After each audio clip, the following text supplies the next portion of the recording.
Signs of the Southland for Monday, December 9th, 2024. This is your weekly dose of Georgia Tech numbers and words.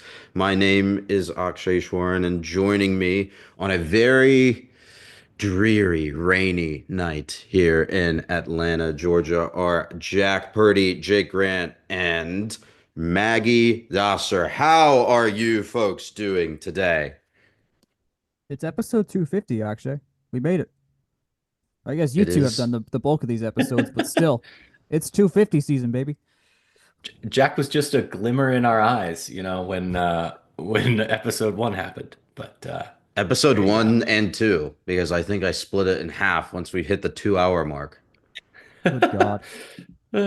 We've Yeah, come a no. long way in some ways from a like a cold medicine and exhaustion fueled recording in a hotel room in Tampa.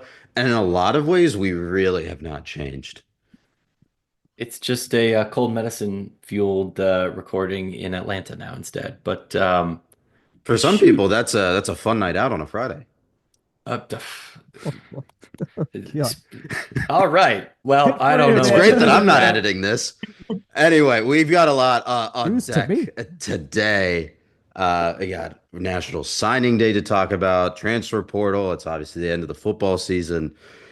Men's basketball is doing things. I guess we'll get to it. Women's basketball is doing great things. And then we have some volleyball NCAA tournament news to talk about as well. But let's start on the football field. Let's talk a little bit about National Signing Day. Jack, any surprises on the early National Yeah. Signing Day this time around? Not necessarily, I would say we got pretty much everyone we thought we were going to get.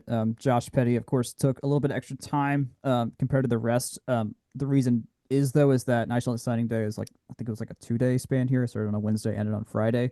Because these are more like standard contract negotiations, since there's going to be a salary cap for all the Power Five schools next season after the House case gets settled.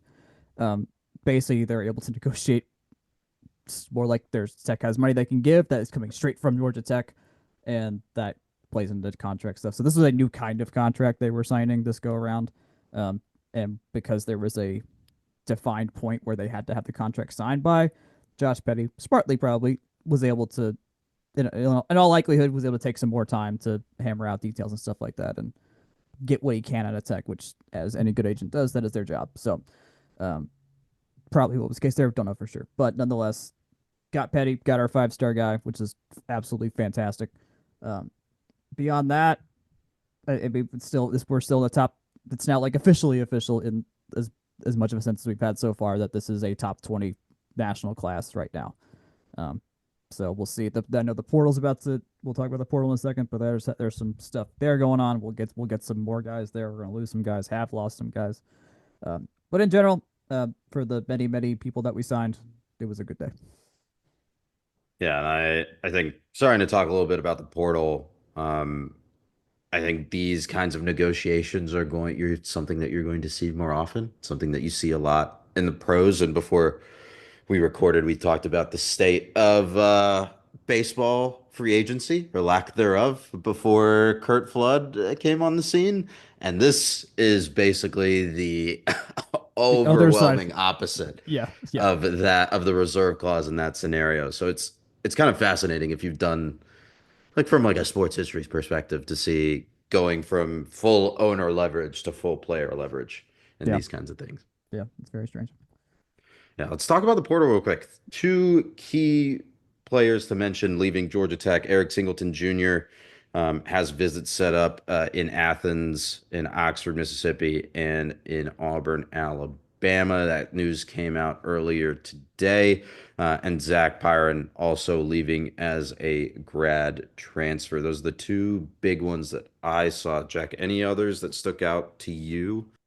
Pretty much everyone else that's leaving was either a guy that didn't play much or is a grad transfer as well. So I mean, these are the two main ones just because Pyron's played such a massive integral part in our offense these last few years. And Singleton as a guy that had eligibility left and didn't need to leave, but looks like he will be. So I mean, we can only imagine there's some financial incentives for him to leave at this point.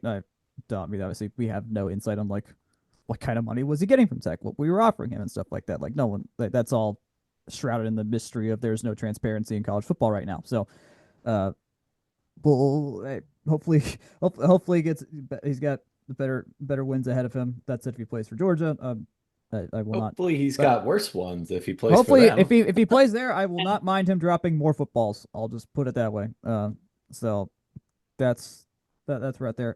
But we're gonna have guys coming to campus all the time, coming up soon. Like it's portal season, so the turnover we have come to expect of just a bunch of guys leaving, a bunch of guys showing up. That's just we're in that season now. So um, that will land, that will settle down at some point later. But I guess at this point, look to see a lot more Isaiah Canyon in the bowl game instead of if since Singleton is not going to be playing. Yeah, it's a really, and we'll talk about the bowl game in a second, but it's a really interesting period in college athletics right now where, like we said, there's all of this player power and player leverage, and you can leave at any time, you can go anywhere at any time, which is really cool, right? These are Yeah. high earning years for all of these players, but it's just, I think it makes it difficult to build a roster, right? It's somewhat. I mean, we're close. I mean, we've listened to Damon Stoudemire talk in the basketball context. We're like they're just treating this uh as basically how pro teams run their stuff. I know Bill Belichick was on Pat McAfee earlier today, or was it earlier today? At some point, kind of mentioning how like yeah, this like the current state of how you run a football team in college is a lot closer to how you would run a team in the pros. With how things have changed in that sense, and like there's the biggest salary cap, there is free agency in a way. Like it is much closer to what it is in the professional side than it is on how the standard college side used to be, where it's like you just had a place for 4 years. You might get extra time, eligibility, and stuff like that. One transfer, then you sit out a year. Like those days are long gone at this point. So, um, yeah, it's interesting. So I'm not and what's also funny about this now is like, especially for playoff teams, if someone wants to poach someone like on the coaching staff or something like that, you've got to wait until their playoff games are done. And that takes even longer now than it did before.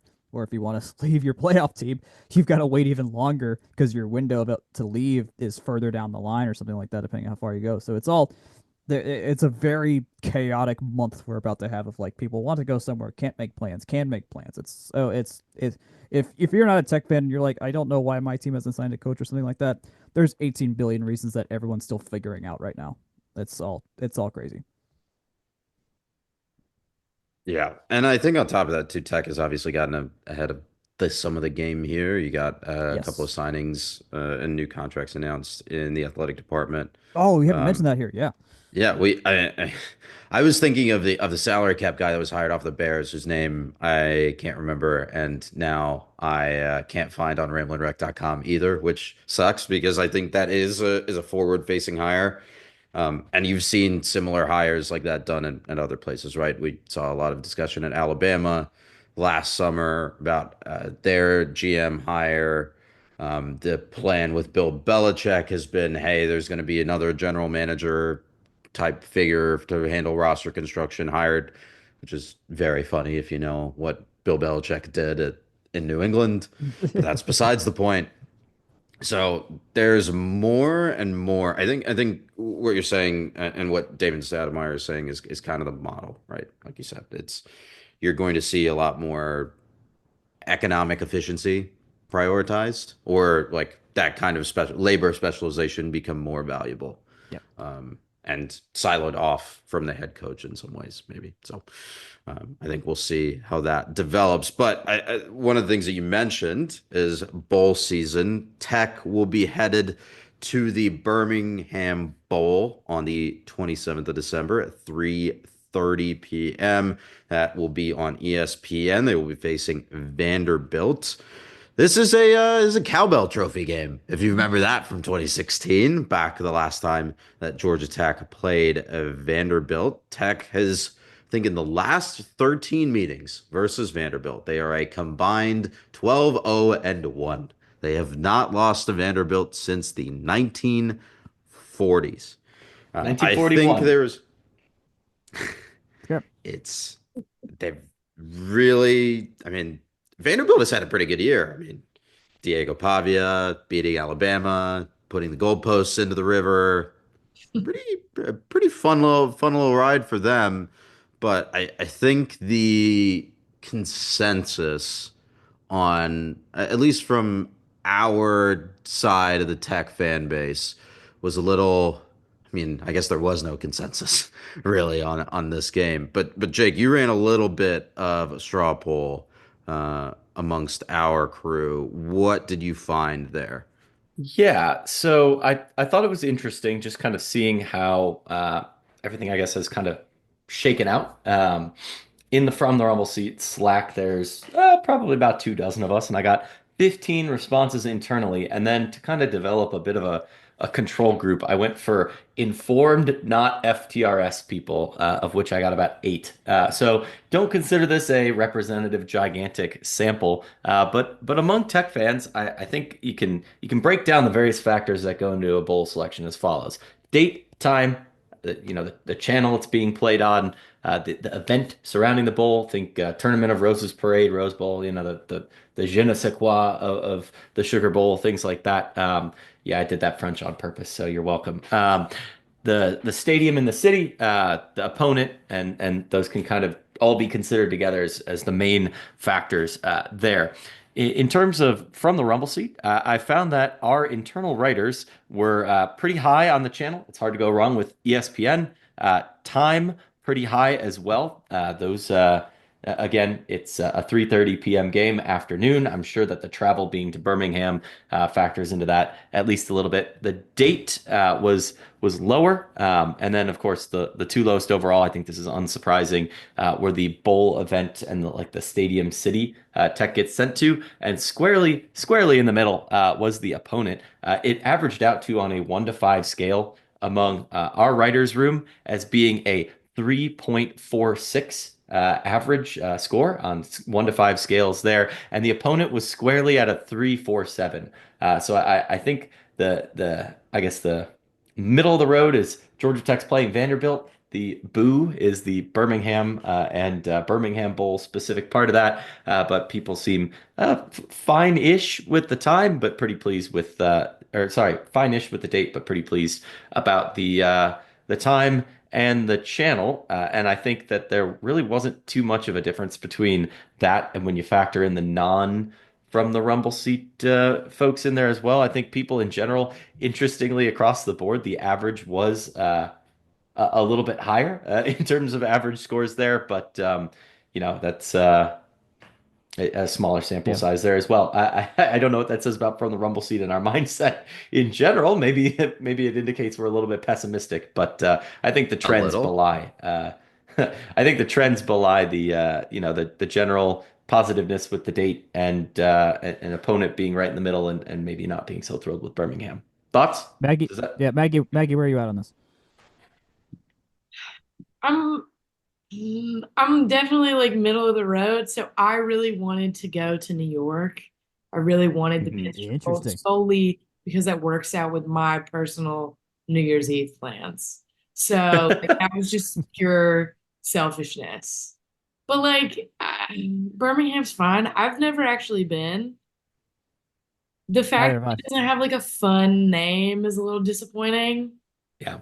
because like the merch is not going to be great, but it's definitely like a girly take. It just won't hit like Bad Boy Mowers Gasparilla Bowl, and that's a shame.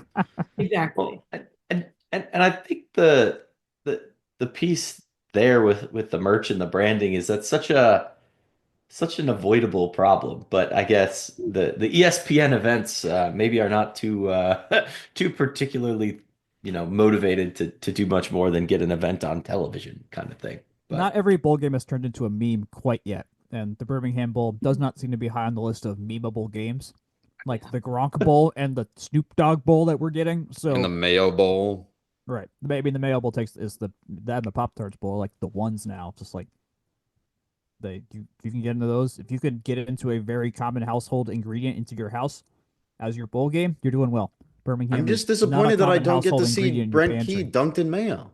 I think I that's the know. big part of this. I want to see that man with a straight face dunked in mayo. And that's on the Mayo Bowl for not realizing they could have had that. There's media value in this. I'm did telling you. didn't Didn't we debate this on the podcast recently Yeah, about yeah. Brent That was, being the most Mayo dumpable coach? I thought yeah, I that put was that out there. that was your assignment this week. Where's my article? Oh, I was too busy doing math that doesn't mean much but was vaguely interesting, Jack. That's Come fine, that's on. fine. All right, I'll give you a pass. Um, I will say from my, I guess for my opinion on this, like I like Maggie. I think I would have rather gone somewhere else. Like I was looking at Fenway or the Military Bowl, just because I think the point of a bowl game is to make a trip out of it during the holidays and go somewhere different. And I think to drive 2 hours out to Birmingham is not super enticing to me you're personally. forgetting the I'm key sure part. that Birmingham is a great city, We're all, by the we're all way. forgetting the No key hate part to of this. Birmingham. Yeah. Birmingham, I think it's on the up and up. But here's the thing: there is going to be on the way there, and on the way back, massive influxes of Tech fans at the Buc-ee's on the way there and back. Like Ugh. there is going to be a massive meetup at that. Why Buc-ee's doesn't Bucky accidentally. sponsor this bowl? They really That is should. the hey, they really good should. opportunity here. The Buc-ee's Bowl would that might be the only thing that could beat the Mayo Bowl at this point is the Buc-ee's Bowl. That might be the only one.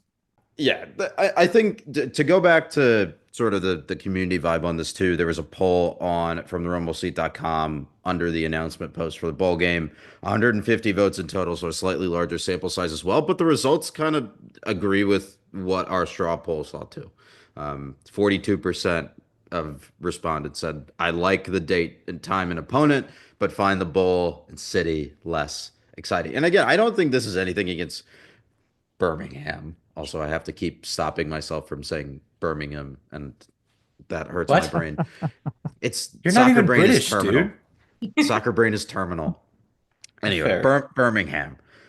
It's nothing against Birmingham. I'm sure it's a fantastic city. I also have never been, but I think the consensus and for a lot of people is, hey, like bowl games are supposed to be like, something you make a trip out of somewhere that's not close by. But I think the counterpoint to this, and Jack, we talked about this a little in the writers' room as well, is that there will be a lot of traveling support and from both teams. Like Nashville's not super far away, and like maybe some people want to make a trip out to Birmingham, like Vandy fans want to make a trip out to Birmingham from not Nashville, from Atlanta, from wherever they are, right? Yeah, no, this is, I mean, for both, I mean, this has been a better year than in lots of recent history for both of these teams. Like both Tech and Vandy fan bases have lots of reason to be very excited about this postseason game, regardless of the fact that it's renewing an old SEC rivalry. It's that like they've had exciting seasons. They want to see how this finishes out because they've got stuff to look forward to next season as well. So this game is still going to provide a data point for us for both teams. And then yeah, the fact that it's drivable and is close for everybody gives a lot. It is, I think, for where these two teams are, where you need to get people in the building to go watch your team. This is an optimal spot because this gives them another real chance to get people in the building. If this game is in another state, that's, I mean, Florida's yeah. like if it's in Florida, it's probably, I mean, Gasparilla is pretty gettable for a lot of our fans too. But the fact this is that easy for people to get to for actual fans of both these teams makes it to where this might be one of the better like actual like in stadium experiences for both teams because there'll be a much higher energy than many of the other bowl games will be. And let's be real. And this is something I've circled back around on. Like I think bowl's fine. I'm glad it's in the new stadium. Like it's drivable for Tech fans. One, both of these schools do not have a great reputation of having a large traveling fan base, if you will. Nope. If these two teams were playing in Fenway, I would be real scared that you're seeing under like 3,000 or 4,000 people in the building there. But at the end of the day, and we've gotten hung up on this 3 bowl selection cycles in a row. Georgia Tech last year was 6-6. Georgia Tech this year is 7-5. Georgia Tech in 2018 was 7-5. If you want a better bowl game than like a Birmingham Bowl tier bowl, Yeah, go win beat 8 games. Virginia Tech. Like Yeah, I go get win that 8 they're going games. to the Mayo Bowl at 6-6, but they're like notorious for being like one of the most rabid fan bases in the entire conference. And Right. it's not like they're going to send a second ACC team. That makes sense, They got to man. send a Big Ten team like the that, Mayo Bowl- and it's the Mayo- closer to them. Like They know they will sell more tickets likely with Virginia Tech in that bowl game than Georgia Tech right now because Virginia Tech shows up and every single Virginia time. Tech beat Georgia Tech. So if you're going based on, Fair, you know, fair. like things like that, there's ways to logic into it. And We and I didn't know it think was the Mayo Bowl play-in game, but apparently it was. yeah, exactly. These mid-tier bowl games, it's all a crapshoot. And I mean, Louisville playing Washington, interesting matchup. How many Yep. people are going to make the trek all the way out to El Paso? That's tough too. Birmingham's accessible. You know, I don't know. Right, I wasn't going right. to be able to go no matter what. So the relative attractiveness and notoriousness of the bowl didn't really register. I just hope the boys get treated well and have a good time. And I hope from all I can tell, I mean, shoot, I'm the one that put the polls at the end of our article. It seems like, 45 out of 128 traveling. That's a pretty good clip. People seem Yeah. if you kind of break down the various responses in the like, are you happy about the date, opponent, and site? Like across the board, date and opponent, are wildly high approval ratings, close to 80% and above 70% for the opponent. Like that's That's good. Yeah. it seems that it worked out pretty well. For all things considered, it's certainly better than the Quick Lane Bowl against Minnesota in Yes. Detroit on the day after Christmas. And I say Oh, that as somebody God. who went to that game. So I think I can speak from experience there. Yeah, I don't. I get you, Maggie. Isn't this? This is what my first feeling was. Like, this no one ever knows what they're doing on December 27th because that's the day of the time of the year where you forget what day of the week it is entirely. Like, it's. I kind of like how this kind of fills in like that space that people have. I feel like, and Yeah. for tech people who need to have a plan, this gives them a plan too. Like, Huge fan of the date. This was Yep. exact to second what you said. This is 100% like a free day for me. Yep. who has Outside of plans the on this fact that it date? is a work day, I do have to do my job. But Darn. Dang it. PTO exists. That's true. That's true. Just a note on Protective Stadium, which is the host for this bowl game, by the way. Brand new, broke ground in 2019, opened in 2021 at the home of the UAB Blazers, led by Trent Dilfer, who's somehow still employed. That's the Birmingham Bowl, Birmingham Legion FC in the USL Championship, the Birmingham Stallions, which also somehow still exist, and the former home of the New Orleans Breakers of the USFL. It is a 47,000 seat stadium, and I feel like I looked up Fenway Park's It's smaller than that. stadium Yeah, capacity. Fenway's smaller. Yeah. Yeah, Fenway, I think, is 37, if I remember Yeah. correctly. I mean, I Michael think a search lot in of us front are also glad we don't have to be in the cold and watch this game. Like, Oh, that's what surprised me about Akshay being like, what the heck? We're not going to Fenway. You complain about the cold more than anyone I know. I live here. It doesn't get that cold. You're from Chicago. anyways, don't let Mike, Unbelievable. If Jake starts talking about the Unbelievable. We're Chicago back to our weather, we're gonna bits. stop. We're back to our again, bits. Anyway, we're gonna drive this podcast into a ditch if you do that. So let's steer out of it.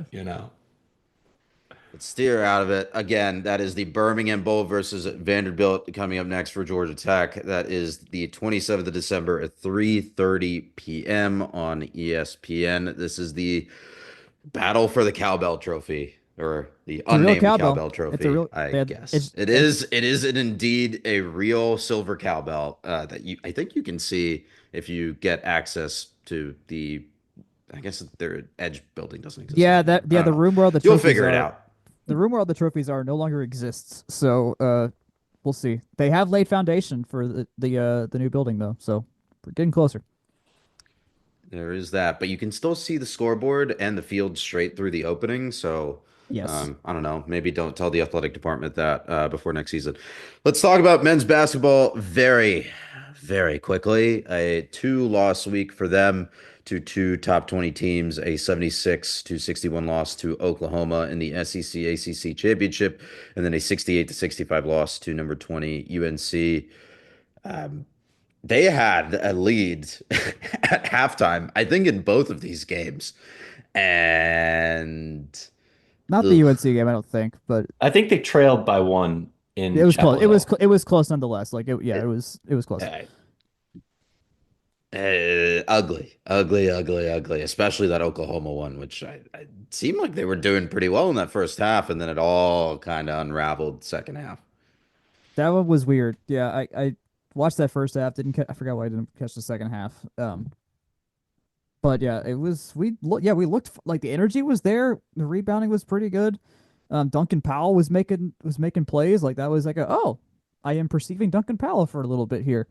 And then kind of Georgia Tech our way out of that one. I gotta say, which sucks. Oklahoma was also coming off whatever holiday tournament they were at, they won. I forgot if it was one of the Hawaii ones or something else, but they were coming off a hot streak. So they were in a good spot coming in. So I'm not surprised it ended up like this. And all things considered, what was crazy is that the SEC was winning the ACC SEC Challenge 9-0 at the end of that night. The ACC got rolled in this hard. So not a great look for our conference as much as we like to cheer for the ACC.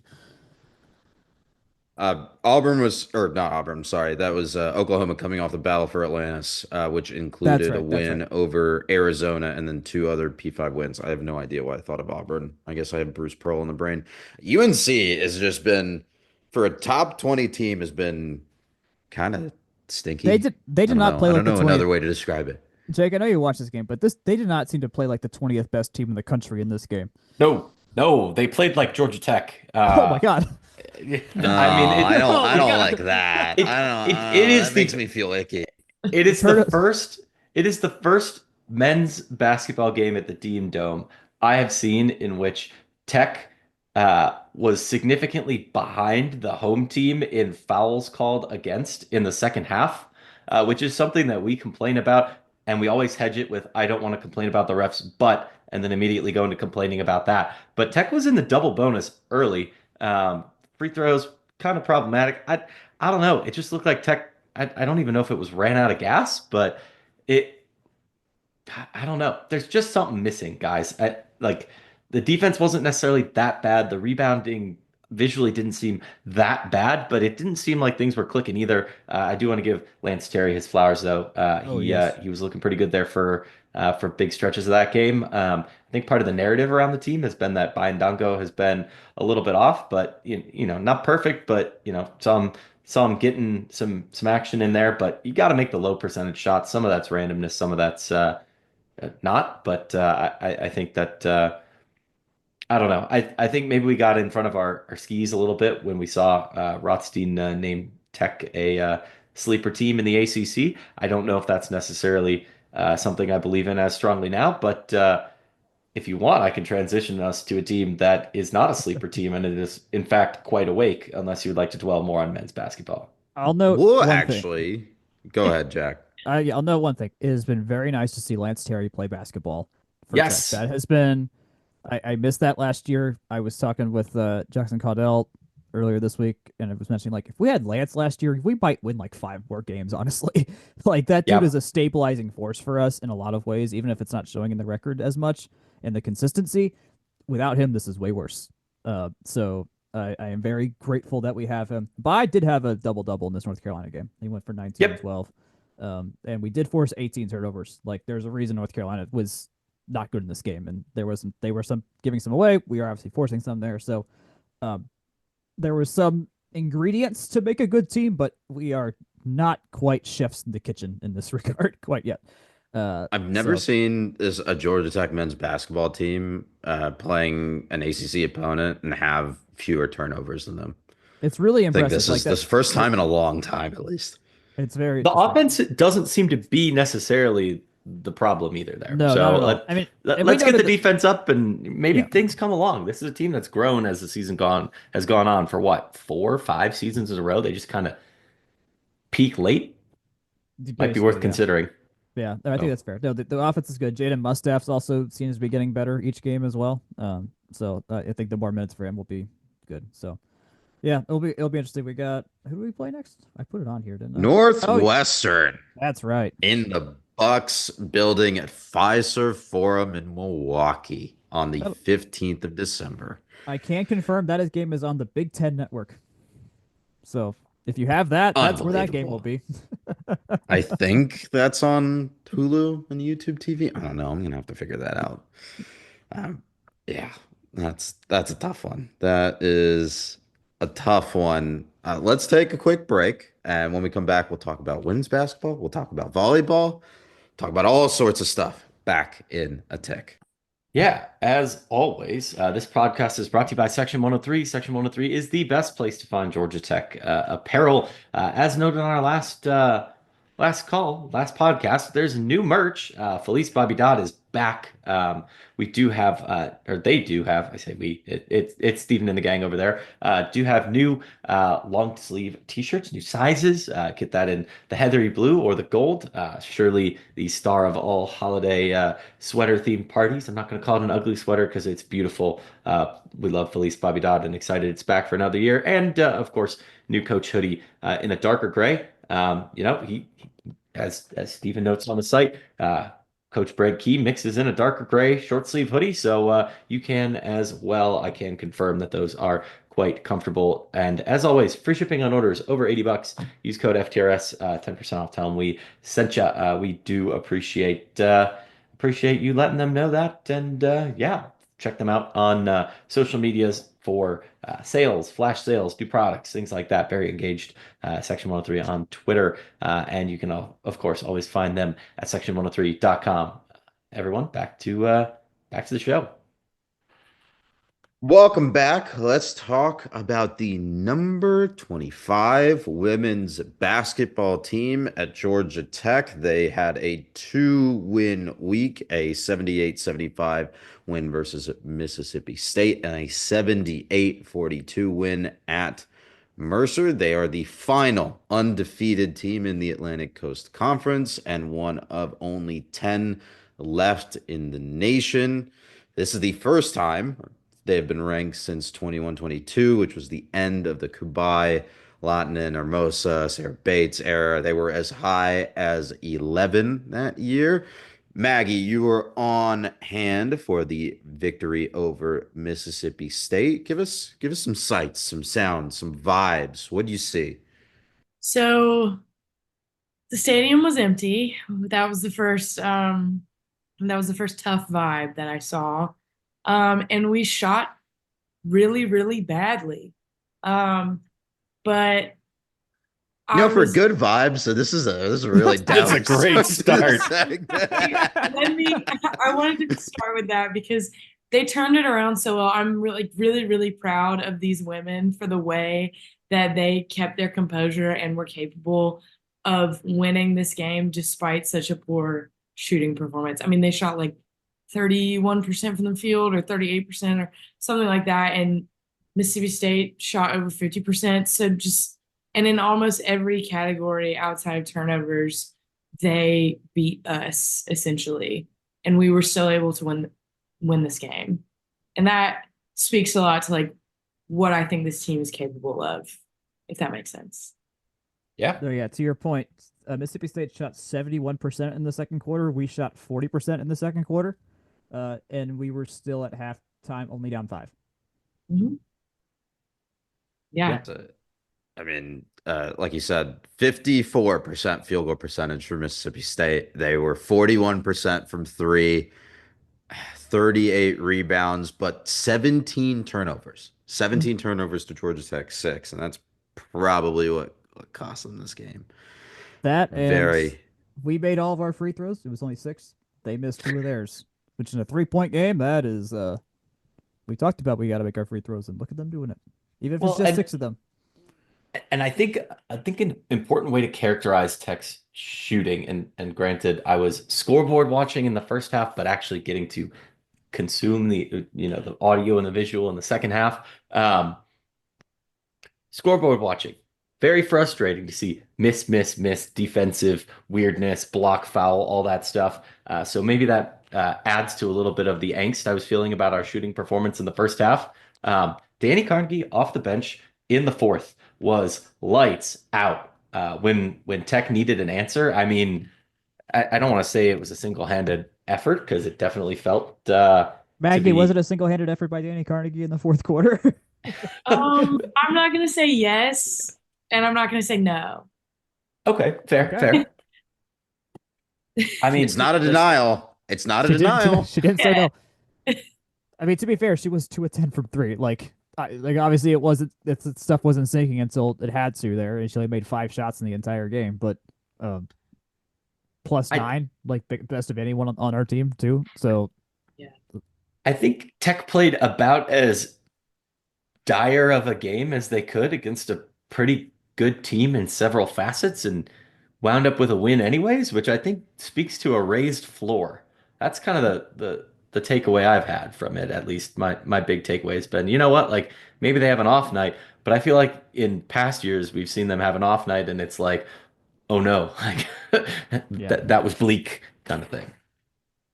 Yeah. The thing that I Maggie, saw from oh, this game go ahead. too, sorry, like just to jut in here, it's like the thing that I saw from this game too, especially in that fourth quarter, is that the offensive revolution that I think we've been promised the last couple of years has definitely come to fruition because they look like they're playing NBA basketball here. They are chucking up threes at an absurd clip, for better or for worse. I think you can kind of see that in the box score too. They shot, they had 79 shots from the field. 38 of them were three pointers to Mississippi State 17. So you can very clearly see a stylistic difference in how Tech wanted to play this game. And I think to your point, Jake, like some of that angst is just from watching a team run up the court and jack up a three. And it's like the old man in you. Well, also in me because I had the same Thanks. reaction. Except you're younger than me, so that doesn't play. Anyway, but it's Thanks. the old Dox me. Great. No, it's the old as man if I in haven't both said of that a us. million times. But It's the yeah, old man yeah, in I both of us that gotcha. are like, dang, no one really wants to play defense anymore. But to that point, it's like they run up to the line, jack up a three, and then have to go back and defend and effectively the same sequence. I think that happened so many times during that fourth quarter too, especially earlier on in that set, and it kept that game super close. And then in Right. the last after the under five, then all of those shots start falling and things get more and tighter and more exciting. Um, and Tech just sinks two or three free throws at the end of the game to make it all worth it. So it's just a They had, very, very yeah, weird game. we've shot the 19th most 3-pointers per game in D1, and was it one, two, third, fourth most of the Power Five schools, I behind believe that. behind TCU, Utah, and Tennessee, who shoots the most by nearly by 3 shots more than than the second best, which is Duquesne at 33. So there is a tier of team shooting a lot of threes, and we are creeping up in that statistic, uh, for sure. So I'm gonna look at bench points per game to see if this Danny Carnegie thing is how good this is as well. Um, we I'll are say at if you're looking at Bartorovic, who does provide women's basketball advanced stats as of this year, Danny Carnegie is the third highest rated player by their like player value stat, which has a very long name that I actually don't know the abbreviation or the expansion for. Um, but yeah, she is the third highest rated player on the team behind Kara Dunn and Tony Morgan. Deja Thomas is fourth, and Ari Termes is fifth, with Chit Chat not super far That's fantastic. behind. Yeah. We are 15th in the country in bench points per game total Getting of all of them. a lot of time out of Caleb Blackshear and a lot of value out of Caleb Yeah. Blackshear coming off the bench Yeah, now no. too. The fact. I mean, I think we talked about it here, but Maggie know this too. Like, the Termis wasn't like this last year. Like, we knew she could be like this. I think we saw like, okay, we saw what this could be, but now that she's actually doing that thing that we need her to do as a much higher functioning center, which has been definitely was a weak point I would say last year, and was the year before as well. It completely changes how we get to play and lets the rest of the team kind of do what they're best at if once that's locked down. But yeah, beyond that, this is good.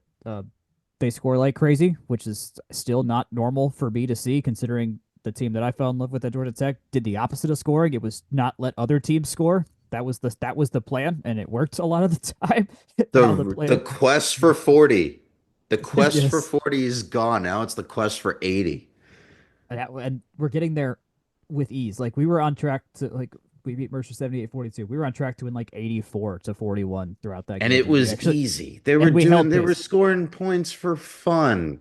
It It was was like that. so easy. It was like that. They are is remarkable, and like they've been working for this for 3 years. They knew this was coming, and the fact the bench is that good right now as well. Like the best teams in the ACC have had really good freshmen for a long time now. Yep. Like we got leaped by Notre Dame in 1 year because they had Anna Hidalgo and Olivia and Miles. Olivia Miles. That's not a fair comp, though. Notre Dame is one of the like greatest programs in the history of women's college basketball. I mean, Yeah, but we were ahead of them, and then we weren't in 1 year. Yeah, So. I get what Jack is saying, right? We talked a lot about that two or three tier narrative with the ACC when Louisville and NC State were just beating the crap out of any comers for those couple of years, and Right. Tech was a solid three, like right behind them, Yeah. and had the ability to hang with them for a couple quarters, and then they just kind of run out of gas. And now, like you see, the UNCs and the Dukes of the world have come back up into that tier. Notre Dame is back after a couple years in the wilderness. And Tech has sort of fallen down the ladder as it seems, but now there is some, and I know I hate dragging out this phrase, but there's some proof of concept that Tech can be back into that second tier again. Jake is melting. Jake is literally melting in his chair. Oh no. No. The dreaded I thought we vote retired of confidence that and the one. dreaded proof of concept. Terrifying. We're allowed. We're aligned now, Akshay. We're intentional. The concept was proof there of for con- two. Sorry.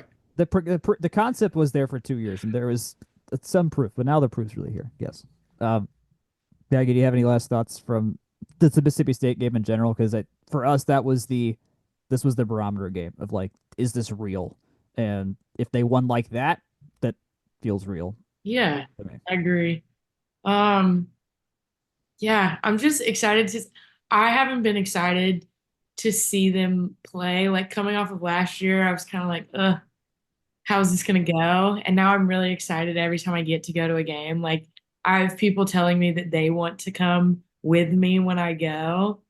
So like that's exciting for me to hear, especially as someone who grew up playing, like begging my family members to come to my own basketball games. I mean, like, please, I promise it's not that bad. And like, yes, one time we did only score 6 points in one half, but No. I haven't in GISA girls basketball. So it's exciting for me to see people excited about a team that I care about.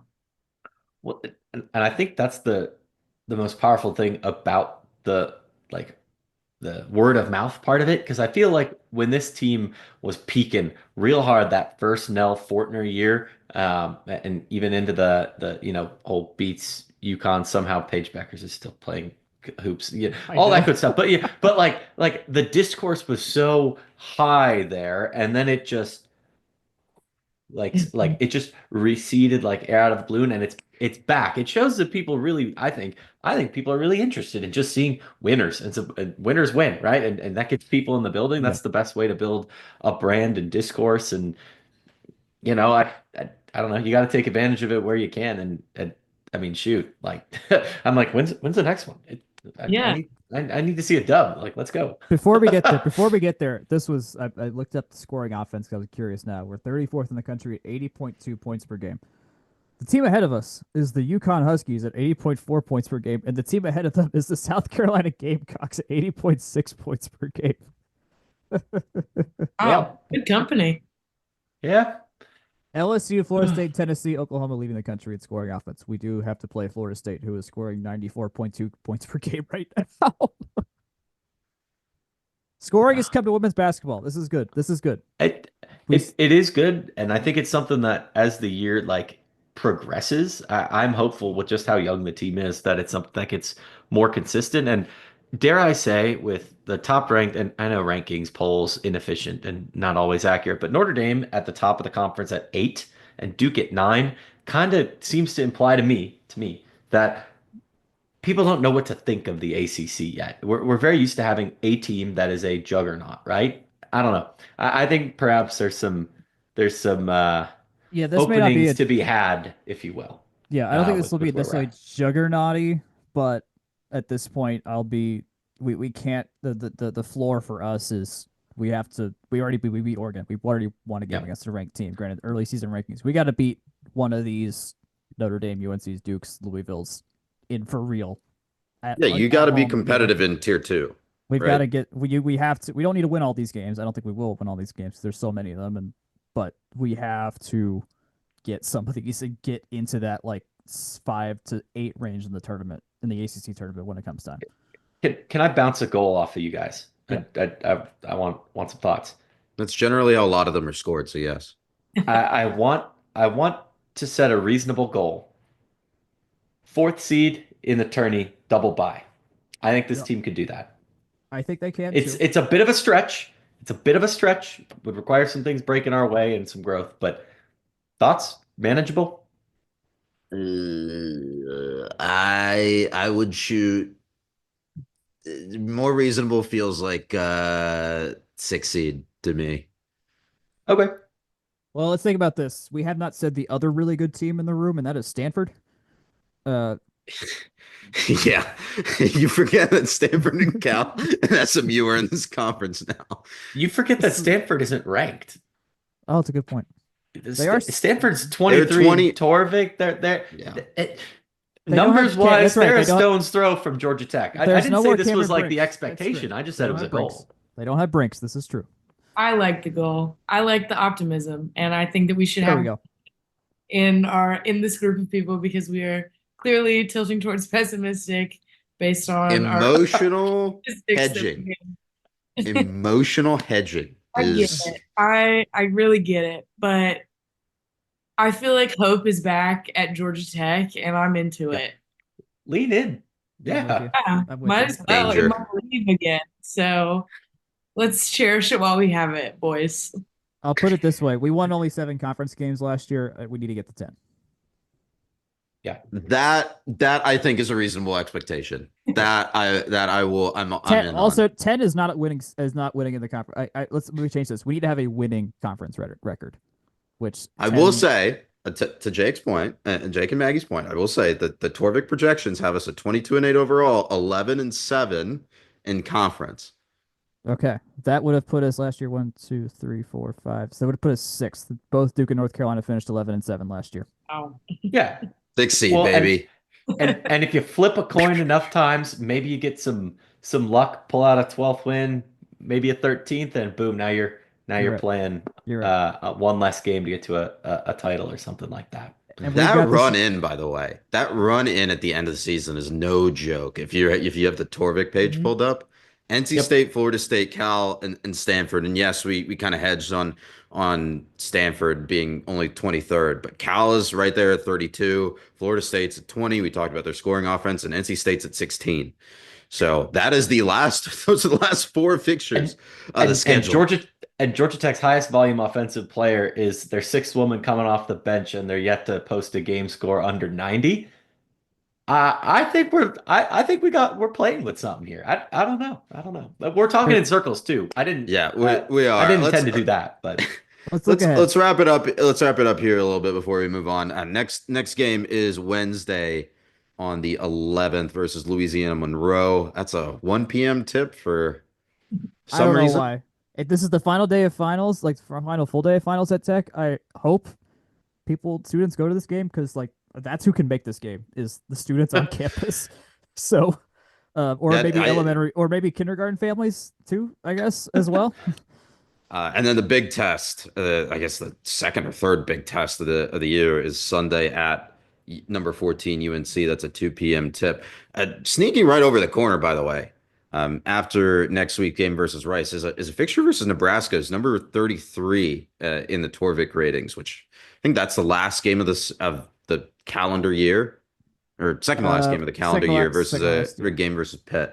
That is one that I am looking at intently. Like I think UNC maybe like a step above, but Nebraska is right on the level, and they are ranked right ahead of us right now. They're number 24 in the country. So right. That will be as even Steven of a matchup we'll probably get all year. So let's put a bookmark on that one. Let's keep an eye on that one and come back to it right around Christmas. But for now, let's move on. Let's talk about the number 18 Georgia Tech volleyball team. They headed up to Madison, Wisconsin for the first and second round, spoiler alert, of the NCAA tournament.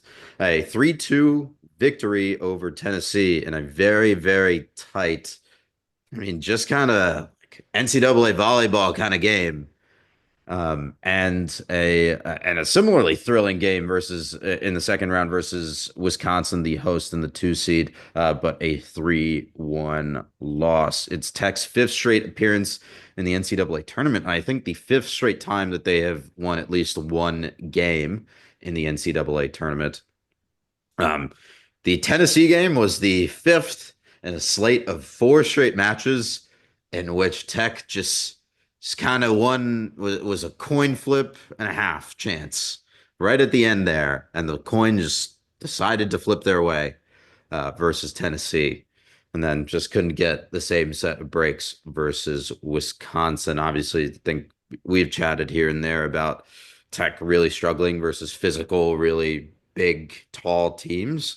I think especially this game versus Wisconsin was, and even the game versus Tennessee for that matter, was really a struggle in that realm. And before we get to the recap part of this, because I do want to reflect on the 2024 season a little bit.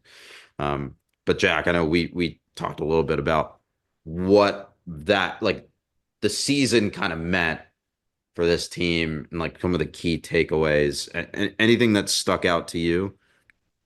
It felt like they beat who they were supposed to beat and lost who they were supposed to lose to pretty universally across the board. Like that last stretch of the season, we knew this was going to be a very difficult end of the season because the Florida swing never goes well for Tech for whatever reason. And then you finish with Stanford and Pitt, who played right up to how good they were supposed to be this year. So like in terms of like surprises, it was that we lost to SMU, but then it turned out they were ridiculously good, so we were supposed to lose to SMU maybe when it was all said and done, maybe not in 3 sets. But I think my takeaways was I loved watching this team play. Logan Wiley was absolutely the surprise and gave this team second life when arguably there was a very downward path coming. She kept us in matches. She was immediately a force. She was an offensive threat in a lot of ways. She was able to work with Goolsby and Suarez and Emiliano throughout the season, so very multifaceted there. We were 2 points from beating Pitt. We were 2 points from beating the number 1 team in the country, and when it was all said and done here, which barely any team will ever be able to say that against this particular Pitt team as well, who is stupid good in so many ways. A bad night, they still can win a set by 7 points. So it's do I wish they could have done more? Yeah, obviously, duh. Like I wish we were still talking about them, that they had a game coming up this weekend instead of not. But I think in terms of like season to season jump, I think they just jumped sideways when it was all said and done with what they had. Bertolino is awesome and amazing and one of the best we've had. Otene got way more consistent this year, which was good. Mendez got way more consistent. The fact she wasn't playing for a half second here was not great. But this didn't it just wasn't the talent caliber we needed to make the leap, and blocking still an issue for us. Teams can still expose us at middles. What Logan helped with that, but still, like, as you mentioned, like big physical teams, Tennessee had a girl, Nina Sajic, who was just massive, imposing force. He had 27 kills in that game, and if they had another as good player, we were going to lose that game soundly. Our defense has been good. Sofia Velez's defense has been good, but yeah, in the end, this felt sidewaysy. We had to adjust to injuries again this year, which is not always the case for top-ranked teams. We played out about where I thought we were going to play out. You want to know a weird fact that I just realized? Losing to Wisconsin on Friday night, that's the first time Tech lost 3-1 all year. That's incredible. Oh, I feel like weird. I feel like that's really emblematic about how the season went, though. You lose 4 sweeps, really clustered together, 3 of them in the middle of the year, right at the beginning of conference play. Tech started with a loss in 5 sets to UCLA, and then really handled the non-con. Stumbled out of the gate, but drew SMU, Pitt, Louisville, and Notre Dame in their first 4 games, who combined to be a 2 seed, a 1 seed, and a 1 seed. So, oops. What are you doing with that? Yeah. including top overall seed in the tournament in there. Got swept at Stanford, who's a good team after rattling off like 10 or something straight wins, and then lost 4 weird coin flip games to, again, Stanford and Pitt, as well as Florida State and Miami, who one are always sneaky good, except not in the tournament for some reason, but in conference, Yeah. sneaky good, top 30-ish teams, I'd describe them all, and lost 4 hard-fought coin flip games. I mean, I think, well, the UCLA one is probably the one you most would like to have back out of all of those. But if you flip, I would argue it's either of these Florida matches, because we were up 2-0 in both of those. that That's where it gets rough for me, where it's just like this team was winning these 5-set matches earlier in the season. Like they had a lot of them against not as good teams, but they were grinding it out and getting there. And both of these was like you had every chance in the world. They had every chance in the world against Stanford. Stanford was a reverse sweep too. They had 2 match points to beat Stanford and didn't do it. To arrive at the point I was going to make, you have 4 coin flip games all against quality opponents at the end of the year. This tells me that this is a team that was probably, I mean, you lose in 5 sets 5 times, and all of those were pretty close. That's about 10 total points away from being in a host seed and getting a lot better draw and not having to face a Wisconsin until much later in the tournament. I think that's very emblematic of where this team has been. And I think if things, that's where you're getting into point luck, right? The stuff that's not explained by numbers. You're getting into things that are just the ball bounced a certain way, and that's how it goes. And that's the life of being a 10th through 30th ranked volleyball team in the country, is you wind up in that big mess of it could have, but it didn't. And this team, Right. If 2021 was the it could have, 2024 feels a lot like but it didn't. It's not the year where you kind of go into Marquette and, no offense, look a little lifeless, right? It's not like last year where you just kind of caught a little bit of lightning in a bottle going up against Florida in their own building. And this year is, I don't know. It's not a perfect team. It's not a juggernaut of a team. And I don't think we expected that coming into the year. But man, like, really got to reload if you want to be back to that 2021 point, because I think you set the expectation there, and you're still selling out the building and all that. It's not like women's basketball. The vibes are still high, and the fans are still paying you a lot of attention. But the eyeballs are there. You gotta capitalize on the amount of talent in the building too at some point. So yeah. Couple of notes that I wanted to throw out there. Number one, I don't think we've talked about Logan Wiley in this discussion, who is definitely a revelation when she had to come in. Yeah. Sorry, didn't just we miss it. Skidded off the atmosphere of Logan Wiley. Yeah, I don't want that to get lost in this. I think her emergence, albeit maybe a little bit due to emergency, but her emergence in the middle of the season was really valuable for this team and probably won this team some games. I don't have like a player value metric in front of me right now to really drive that point home, but she was, again, like I said, a revelation.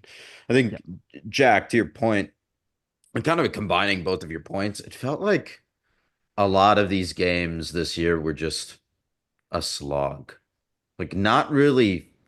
This is going to sound bad. A lot of 5-setters are going to be like that. So they're not really like fun. Like, they're not doing the real, like the act. It's because they lose, Akshay. Come on. Not the losing part. You'd say they're a lot of fun if they win those in 5. No. But like, they don't. I've harped on this before, but they don't hit the ball as hard and like some of that stuff. Like, they're not as acrobat. Like, Bianca Berlino and Tamara Otane are not Mariana Brambilla and I think I get your point here. Like they're not as athletic, and so you don't have the game takeover moments, right? Other than the one Bianca Berlino moment versus Louisville, which we'll have always and forever. Let me swap out athletic versus to flashy. Like, it was a less theatrical version of Tech volleyball than, well, drama was there, but like. There was plenty of drama. There was drama. I'm calling it a slog. I'm not gonna slam the brakes on this, because I think we're venturing dangerously into guys who never played the game talking about. This is true. I don't know what the hell I'm talking about. No. You're all good. I don't think it's a fair comparison to say athletic versus not athletic. I think it's just style differences. There's a style There's a It's style style and an points. effectiveness difference and maybe a clutch, again, stuff unexplainable by numbers. Sometimes you just get hot. It's sports. Like Yep. it's one of those things, like I said, where those 10 points is five losses. And if you win all of them instead of lose all of them, maybe there's some odds that Tech, gives up other points. To that point, you're talking about a team that is a very low amount of variance from being hosting in their own building, talking about this season. I would say a lot differently, arguably. And I know we Yeah. wound up on No, a no, no. 7 line, not a 4 line, or I mean a 5 line. But No, I Well, I yeah. agree. And I it's like a harsh criticism, I guess, And it thinking speaks about to my own how words. it speaks to how much even the talent is across volleyball now too. Like we can get better this year. Like I would say this year's team would have been last year's team. I think that would happen. yeah, I But agree. this year's team had a lot harder route to get through to get to about the same place. And that is the case for basically every team in NCAA volleyball right now. So that's just par for the course. But yeah, ball bounce funny for us on this one. I mean, I would say the Florida State game actually was. I forgot about this. The refs absolutely stole that fifth set, so I don't even blame us for that one. Oh, That we one, missed that opportunity for that glasses guy to come back. I hope he wasn't banned from the facility. Do you remember that moment, Jake? Where the guy offered the refs his glasses? You know what? I actually don't, because I was on a flight from Atlanta to Chicago as that happened. Fun fact. That was oh, Thanksgiving 22. Yeah. But my phone Chicago was was blowing wild. up because I guess I'm just the guy who watches volleyball to people who know I watch volleyball or something like Oh man, that. That sounds about right. The last 2 points. To both of yours points earlier about this being like they kind of did how they expected. In terms of Evolve's luck metric, which is just the difference between their actual win percentage and their Pythagorean win percentage, Tech was right around zero, I see like this. Yeah, right on the dot and middle of the road. So bears out in the numbers too there. which is more And lucky like than we've been in recent years by a lot. Yeah, yeah, for sure. And then the last note, I think, again, maybe this is another harsh criticism. And this kind of goes back to these games being a slog, but it does kind of feel to me like in this next cycle of players. Obviously, now you're out of that like Bertolino, Bergman, the triple B's kind of era now. This next cycle, I think one of the priorities needs to be finding a plan B. I think that's something that Tech has struggled with, and not to make a pun out of it, but like finding a second club in the bag, so to speak. I think that's something that, along with blocking and being physical up front, that's something that Tech has struggled with. Like the Julia Uh, Bergman year, or yeah, the second Julia Bergman year, where they went up to Marquette and looked lifeless, like you said, in the second round. This was something that happened, right? They just funneled the ball to Julia Bergman and expected her to do something with it. And on one night that she couldn't, like, she still did stuff. She's Julia Bergman, I think she but on still had a one lot of night kills she that couldn't game. Yeah. like do everything. It kind of just looked flat. Um, I would and agree to that, except I'm gonna flip. I would flip the two because we did go into the 6-2 rotation a lot to give us different looks throughout matches. So Plan B was there with two setters, but Yeah. it's the middle blocking part. It's the fact that when we face teams with ladies that are like 6'6" and taller, it's just like our 5'2" libero can only do so much in this case right now. can't teach Like, tall. like I mean, as much as Sophia Velas is awesome and got better, she got target. I mean, teams were hitting at her repeatedly because they knew she was going to be the weakest point defensively. But that girl got better and was digging the life out of her in a much better way. So I'm glad we have her on this team, even if you can't teach tall. You you cannot teach tall. I think Tech is kind of learned that the hard way versus the class of the ACC, and then also in the NCAA tournament. The last note that I have, I know this has been a very long segment and a very long segment for me specifically, but this is more on the color comms in the Tennessee game. Oh, we have to do this. Do we have to do this? We do have to He's do this. going to do I want this. I want everyone to tell me how you pronounce the abbreviated version of Tennessee's like mascot. Bowls. It's apparently, That's what I, according to Wisconsinites, it's Vols, and I'm sorry, I could not get around it. Lovely commentator pair, enjoyed most You know of what I'm it, gonna but do? You know what I'm gonna do? I'm gonna ask some for Wisconsin friends of mine to just say it and just see what happens and see if it's just the thing that they have in that part of the country or if that one person just added an imaginary E to that word where there isn't one. I could not. It was this was the one like it really just bugged me. It stuck in my cross so hard that she was saying vols and not vols. It's not as bad as Bertinoli that we had in the same game. So Yeah, that one was kind of bad. Yeah.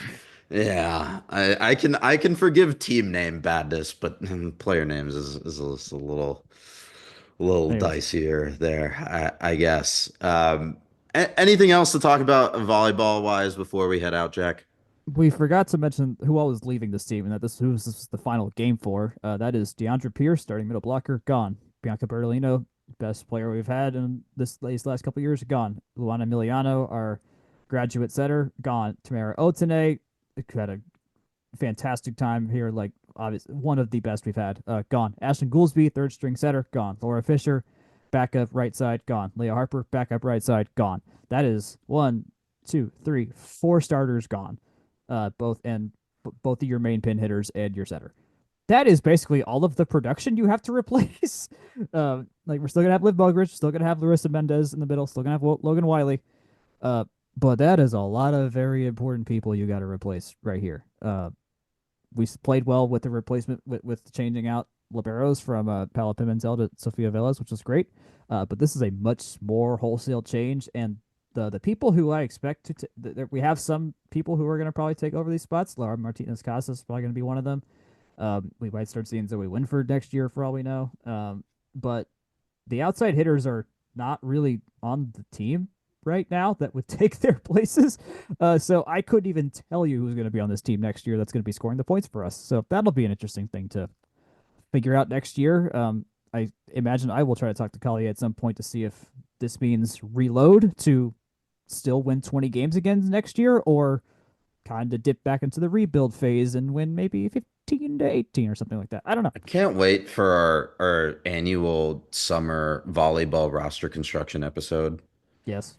And piecing together their portal strategy. It's great. It's a tradition unlike any other. There's literally no other outside hitters on this team that are going to be here. That are listed on the roster that will be here next year. This is hilarious. So hilarious. You say hilarious. I don't know about that. I say that sarcastically. You know that. I don't know. We'll have a spring slate whenever that gets announced. It's usually later stages of April. We'll see that as it comes. But yeah, that is a wrap on the 2024 volleyball season. Like we said, kind of just even keeled, right down the center. Performed exactly as we kind of expected. Last sports note before we head out the door on this Monday night. The softball full season schedule was announced. Previously, we just had the ACC fixtures. Now we have the whole thing. This is usually where we do our bit of reading the entire thing out, but we are already at an hour 30 minutes on this recording time, so we're going to save that for probably some point in the spring. Tickets are available. Go buy tickets. Yes, go buy tickets. There are also a bunch of ticket packs for all of these sports, by the way. New ways of mixing and matching games. Check those out. I like those as a concept. So definitely check those out. Anything else, everyone, before we wrap up and head out for the week? Go buy women's basketball tickets. Should definitely do that. Tickets. That's You can get like 4 for $8. I don't remember what the ticket pack deal was. They had but it was like extremely cheap. It was like an 8 for 8 pack or something like that. Like it was good. Like $8 a game for 8 games. Like it was good. It's a good deal. It's a good deal. Pretty good. Yeah. Pretty good. The hot dogs cost $6 in there, so like it's really cheap relative to that. Bring back 2 for Tuesday. Or was that just a baseball thing? That does sound like a baseball thing. Well, I can take us out then. All right. As always, thanks for tuning in. You can find us at fromtherumbleseat.com. You can email us fromtherumbleseat@gmail.com. We want to hear from you. That's how we make this podcast better. Thank you to all those who already follow us on Twitter and Blue Sky. That's at FTRS blog. You can find me there at jgrant98. You can find Jack on Twitter still at Jack Nicholas, and I think Blue Sky probably something similar there. He's looking vaguely affirmative, so we're going to keep rolling. Facebook, Instagram, and YouTube at From the Rumble Seat. And you can find us wherever podcasts are distributed. Rate, review, tell your friends. Word of mouth is the best place to find us, and we really do appreciate that. But until next week, good night, good luck, and go Jackets.